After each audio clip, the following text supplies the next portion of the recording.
All right, good morning. Hello, everybody. This is Jason from Junior Achievement. My special guest today is Elliott Garber. Elliott, good morning. How are you? Hey Jason, how's it going? Good. Thanks for joining us. So I really wanted to interview Elliott. He's got one of the coolest jobs of anyone I know. He's a veterinarian, which I know my daughter wants to be a veterinarian since I won't let her have pets. She's just craving it so much. And I thought it'd be super cool to interview one. So Elliott, first of all, welcome. Thanks for talking to us. Where do you live? What part of the country are you in? I'm in Virginia, Okay, small university town here in Virginia. okay, so you're on the East Coast.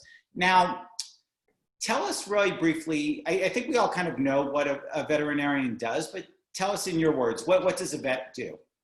Yeah, so the traditional veterinarian basically provides medical care and education for family pets and farm animals and every other kind of animal you can imagine. And so that means we take care of them when they get sick, we prescribe medications, we do surgery, all that kind of good stuff, the things that you go to your doctors for. And would this be for anything from like a hamster to a horse? Yeah. Wow. Yeah, anything from a hamster to a horse and everything in between. Okay. So, I mean, that sounds super fun. I presume that you must love animals to go into this line of work. Yep, yeah, I think the vast majority of us veterinarians kind of initially just got into it because of our love for animals. We often share memories as kids of kind of enjoying hanging out with animals as much as or more than other people. Okay. Yeah. And had various pets or grew up on farms or all sorts of different backgrounds. But that is a pretty shared experiences that we love spending time with animals and helping them. I'm willing to bet lots of our viewers love animals. It seems to me like for kids, their favorite thing to do is cuddle an animal. So let's say someone is watching and wants to be a veterinarian. Is a love of animals enough? What else do you need? What kind of skills? What kind of test scores? You know, Yeah. what do you need to be a vet? Yeah, that's a great question. And there is a lot that goes into it. It is a difficult career path to get here, but can be really rewarding as well. So for kids in elementary through high school, the main things that we always kind of recommend they focus on are getting a variety of experiences, working with different kinds of animals, and even working in or volunteering in a veterinary clinic or with a veterinarian if you can.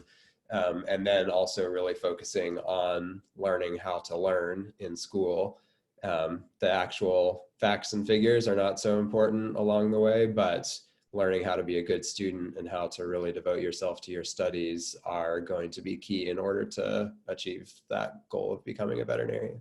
What do you think are some of the school skills specifically? Like, is it math oriented or science oriented or English oriented? Probably not English It's oriented. actually a great combination of all of them, like a lot of professional degrees, but probably includes more of all three of those that you mentioned, math and science, and kind of the humanities generally, reading and knowing how to communicate with people is really important.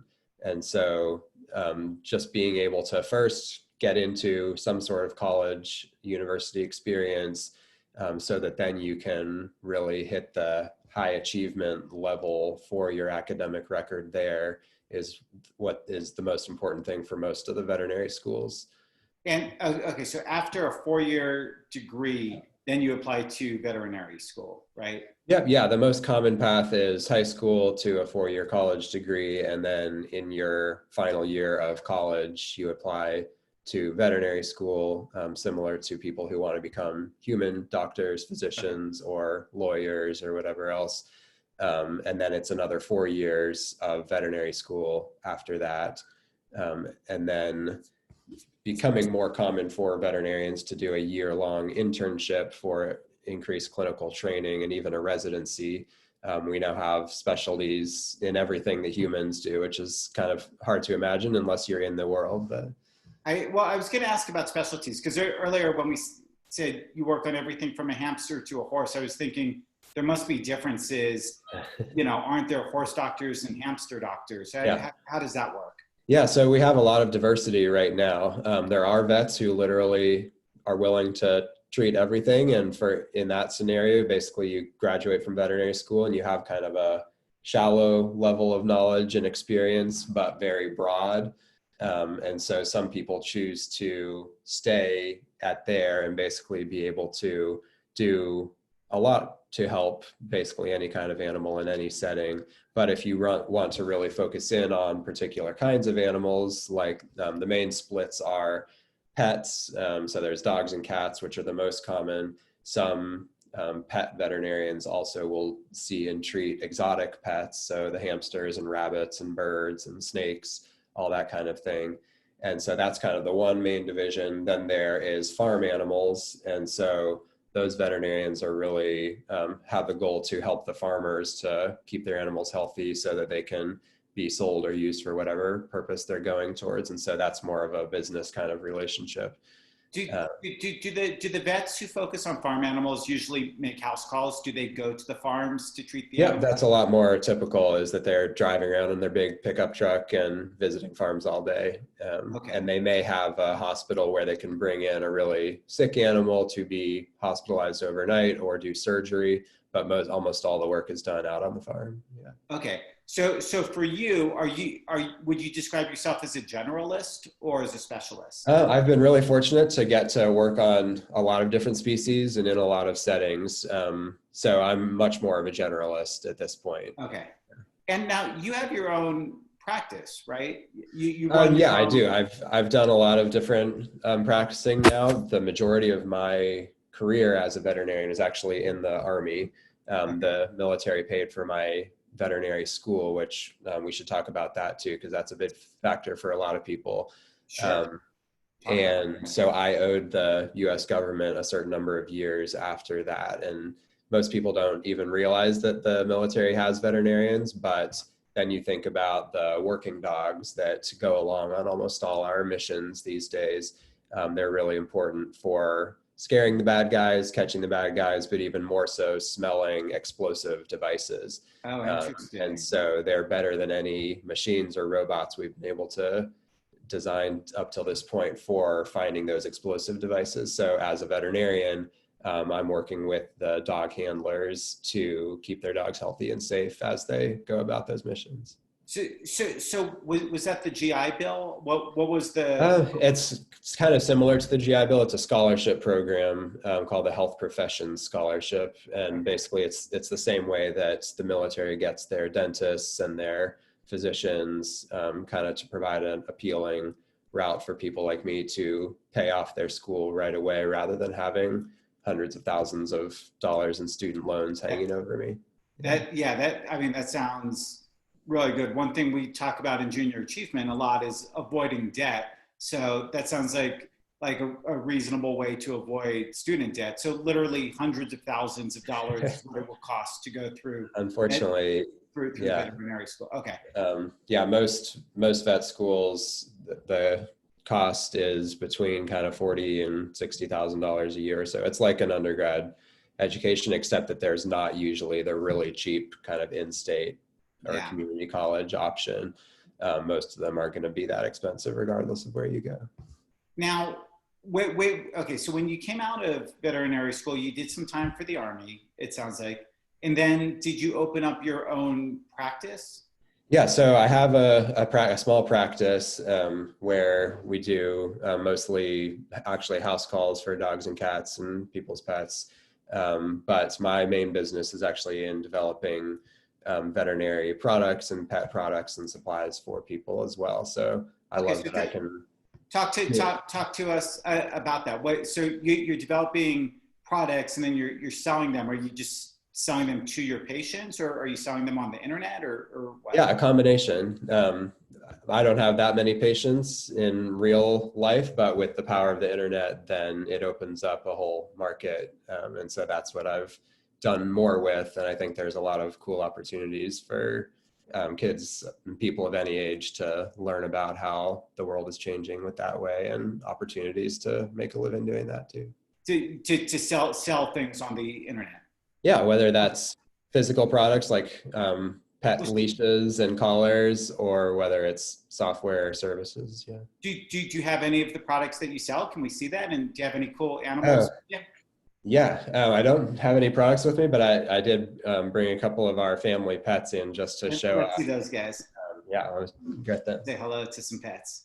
All right. So, hopefully the message getting across is, for any students watching, you can do something that you love, but it's not necessarily easy. Obviously, Elliott went through a lot of schooling. It sounds like after high school, there was 4 years of college and then 4 years of veterinary school. But now it seems like he's got a pretty good life. And what I found interesting just now is it sounds like being a veterinarian, that's his training and his skill, but it sounds like most of his financial success is coming from selling other products. Oh, look at that. Who's this guy? Who are these guys? So these are just two of our family chickens. We got chicks for the first time this spring at the beginning of the pandemic. I've always loved chickens and had them growing up, but haven't gotten to do them with my own family yet. I have 4 kids. And so this one with the cool afro is Singing Bird, and this one is Addie. And oh, wow. My 8-year-old daughter, all of the chickens, we have 10 chickens, all of them have names from American Girl series books. So Singing Girl and Addie. Singing wow, Bird and Addie, yeah. Singing Bird and Addie. Those are some exotic looking chickens. That's awesome. Yeah, so this is a silky, which they have this incredible downy feathers, just like a chick, but they keep it their whole life. Wow, so that keeps them nice and warm, huh? Yeah, and this is a crested breed. They come in all colors and varieties. And they're more outdoor pets than indoor. Yeah, I was gonna ask if you had 10 chickens running around the house. So, wow, that was pretty cool. So, I mean, another thing I'm getting from talking to Elliott is, it becomes a lifestyle. It sounds like animals are just integrated into his life, into his kids' lives, and into his job. So that's a great example of following your passion into something that becomes a career. So that's pretty cool to see. Look at this guy. Sadie. What's his name? Girl. She's Sadie. She's an Australian Labradoodle. And hey, Sadie. Yeah, she's a great dog. Although she did get kind of puffed at by a skunk a couple nights ago. Oh, no. So how's she smelling right now? Oh, no. Wow. Well, and rounding the animals out there's a Sienna. She's a Maine Coon cat. Wow. That's so cool. So, do you live in like a farm-like environment? No, we actually live right downtown in our little city. And chickens, you probably know, are becoming a lot more common, kind of have seen a resurgence. And I actually really recommend them as great first animals for kids because they're so cheap to care for and maintain and easy, require relatively little amount of work, and they give you eggs, which is really cool. Yeah, so you're getting eggs every single day. Yeah, so these chicks all hatched out at the beginning of April, and just in the last 2 weeks they started laying their first eggs. So that's been exciting for us. Yeah. Well, that's pretty cool to watch from start to finish. Thanks for showing us the pets. That was fantastic. So it sounds like, the sense I get is that you just integrate everything into your life. You've got your family, you've got your pets, you've got your veterinary practice, which led to some entrepreneurial ideas. Now, having your own practice by itself is an entrepreneurial venture. You're basically your own boss, right? Yeah. Most vet hospitals and clinics that people take their pets to are owned by the veterinarian who works there. That's traditionally how it's been. There's beginning to be a shift in that to more kind of big businesses owning vet hospitals too, but vets do have to be kind of entrepreneurial and have a good understanding of business. And that is often the most successful route to kind of a financially stable career for a veterinarian, is to own their business rather than to be an employee for their whole life. So. Yeah, which is, in my experience, that's true of anything. Yeah, you can run a house painting business and do really well, but if you're a house painter, you're a lot more, under the control of a boss, and it's not as lucrative. Okay, so I want to ask, you'd mentioned that you're selling products on the internet and that they're pet products. Now, did you design these things? Are they leashes? Are they collars? What are they? I have a few that I've come up with on my own that are more I have a dog treat and a cat treat that are meant to kind of help with specific health conditions. And then most of the stuff that I sell is actually products that are made by other companies. So it's almost like a pet store, which I also, when I was a little kid, I thought I was going to be a farmer or a pet store owner or a vet. Okay. Now I guess I'm kind of combining all of them. You got 2.5 out of 3. Yeah. So that's fantastic. So one thing that I've always encouraged for budding entrepreneurs is look around and take advantage of what you see in front of you. I imagine that as an animal lover and a veterinarian, you just got a sense of cats like this sort of treat, or this kind of treat does well for a dog who's got anxiety or whatever. You can just observe through your own world what things are valuable. Mm-hmm. And being an entrepreneur doesn't have to be that hard. If you can notice what's around, you can figure out where there's a need and then offer that to consumers, right? Yeah, that's a great point. And I think that we're all, for the most part, really good at noticing the problems and complaining about the problems. Yeah. But what makes a difference and turns someone into an entrepreneur is if you can see that problem and it's actually a good thing, because that gives you an idea of how you can solve that and both help people and animals and maybe make some money while you're doing it. So. When you started selling the products, did you risk a lot of money to get started, or did you minimize the risk somehow? Yeah, I started very small. So just kind of a few $100s initially, and realized that I could sell things, and kind of very slowly have built up over time that way. And are you selling through Amazon.com mostly? Yep, Amazon, and I have a couple of my own sites as well, but there's so many different options now for where people buy and sell products: eBay, Walmart, all that good stuff. Yeah, I was doing an interview the other day with a gentleman that owns a business brokerage, and he said, and we were talking about how most of the entrepreneurs that we encounter nowadays are selling products on Amazon or on the other marketplaces, eBay, Facebook, I think has a marketplace now. Yeah. And that it doesn't take that much risk. So in the old days, when I was a kid, if you want to be an entrepreneur and you want to start a store, you had to go sign a lease, rent a storefront, put a lot of money into building it, order a bunch of products. Now it seems like you can buy a couple products, put them in your living room, set up an account on Amazon, and you'll know within a couple of weeks if people want to buy what you're selling, right?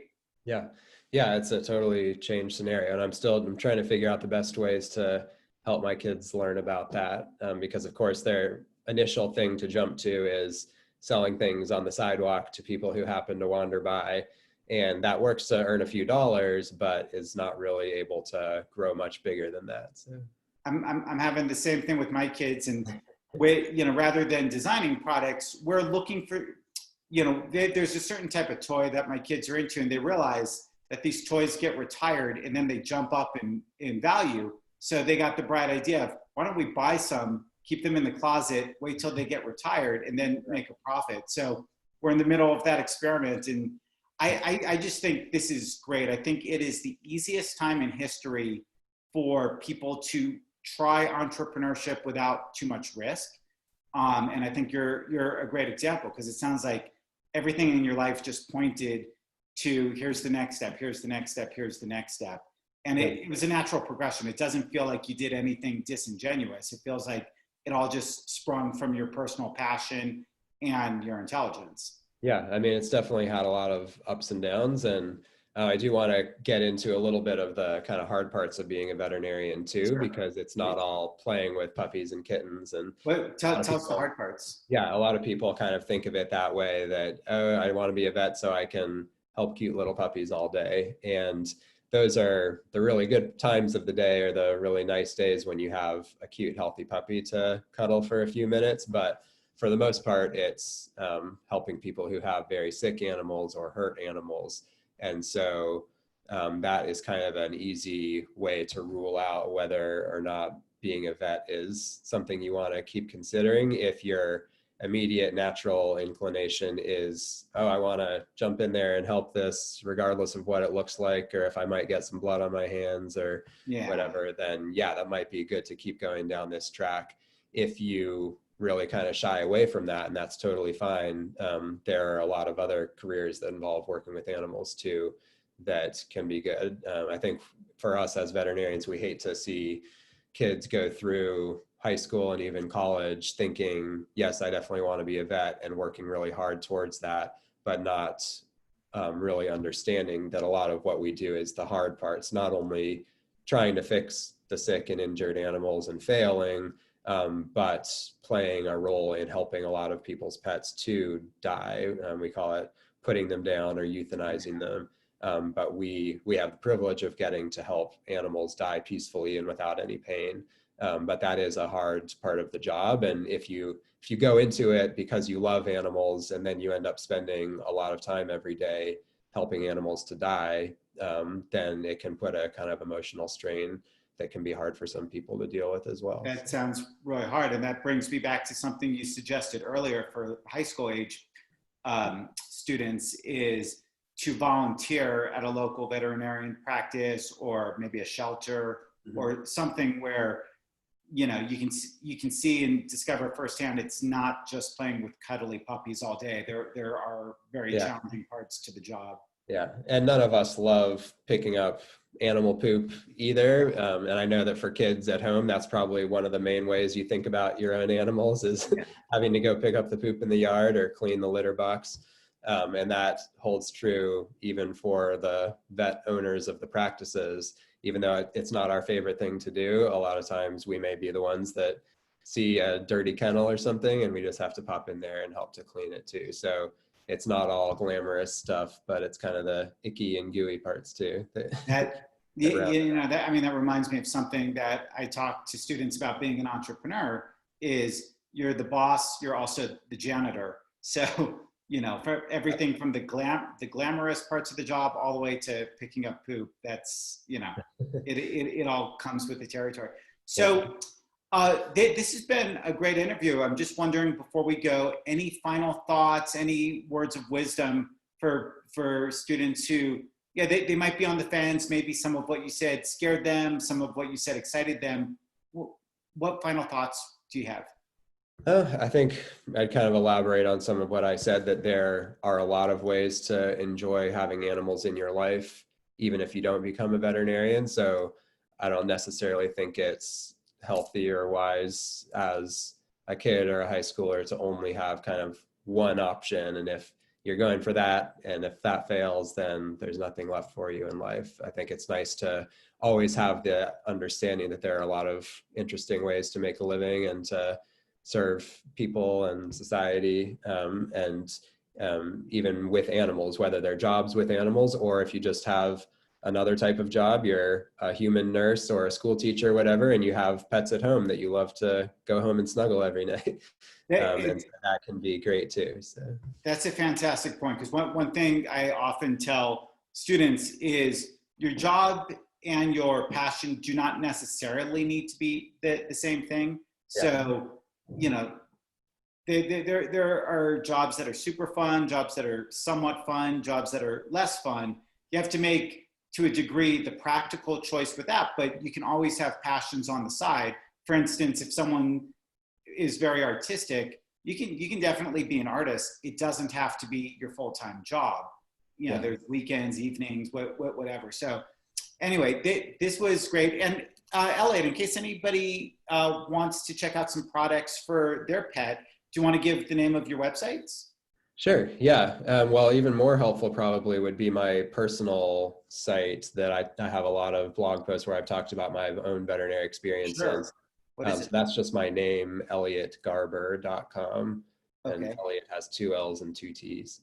ELLIOTTGARBER.com. Yep. And then my kind of general online pet store is yourhealthypet.com. So people yourhealthypet.com. And little grammar lesson. How are we spelling your? Just Y-O-U-R. Exactly. So that's the possessive. The other one, Y-O-U apostrophe R-E means you are. Yeah. And this is your as in your healthy pet. So little grammar lesson for the students. Elliott, thank you so much for your time. Everyone, this was Elliott Garber, and I hope you enjoyed the interview about being a veterinarian. Good luck. Bye-bye.